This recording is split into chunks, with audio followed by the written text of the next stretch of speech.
मित्रों, आज एक ऐसा टॉपिक डीएलएड और बीएसटीसी के लिए जो बहुत ही महत्वपूर्ण है और उससे संबंधित कुछ प्रश्न पूछे जाते हैं।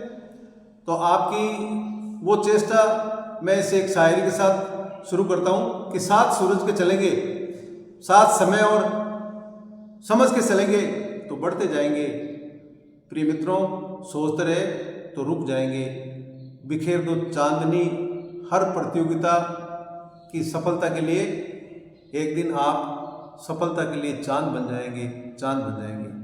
मित्रों, आज आपके समक्ष कैलेंडर से संबंधित, जो रीजनिंग से संबंधित रखता है, एक भाग, इसको हिंदी में दिनदर्शिका भी हम कह सकते हैं।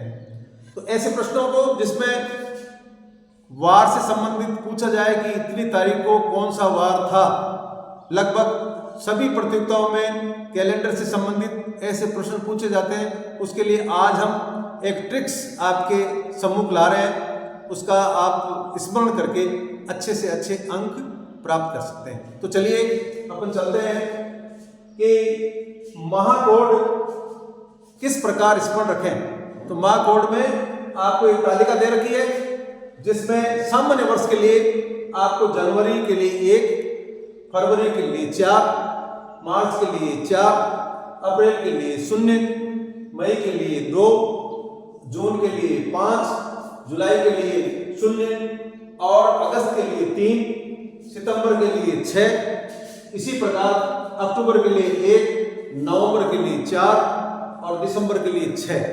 ये तालिका आपको याद रखनी है, ये सामान्य वर्ष के लिए है।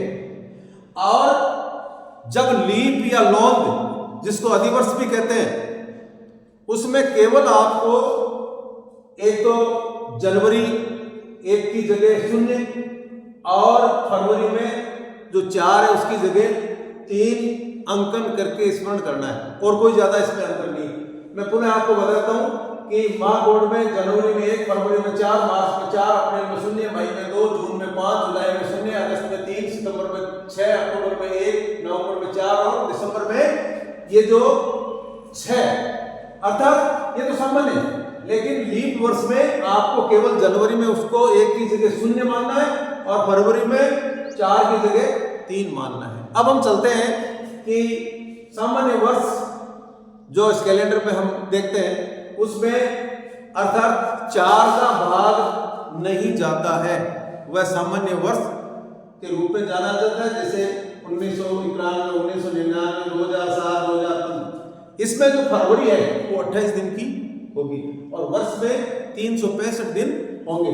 लेकिन जो अगला लीप या लौंद, जिसको अधिवर्ष भी कहते हैं, उसमें 4 का भाग पूरा पूरा जाता है और फरवरी 29 दिन की होती है तथा 366 दिन होते हैं। जैसे 2024, 2020, 2008, 1988, 1992।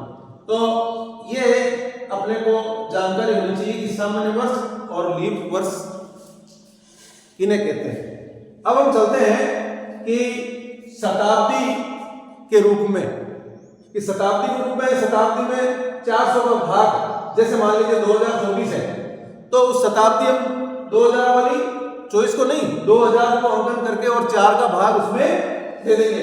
तो शताब्दी का कोड क्या है, यह भी अपने को ध्यान रखना है कि शताब्दी कोड अर्थात आपका जो शेषफल यदि 0 रहा है तो कोड 6, यदि 100 है तो कोड 4 और यदि 200 है तो कोड 2 और यदि कोड 300 है तो 0 होगा।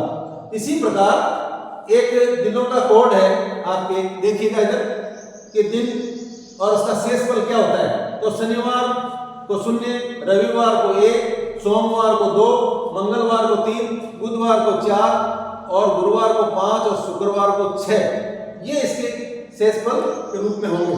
अब हम चलते हैं, एक फार्मूला आपको याद करना है, वो है दिनांक प्लस माह प्लस वर्ष प्लस वर्ष कोड प्लस शताब्दी कोड बटे 7। जैसे एक उदाहरण लेते हैं अपन, समझिए आप कि 19 मार्च 1995 को कौन सा दिन था, ऐसे प्रश्न पूछ लेते हैं।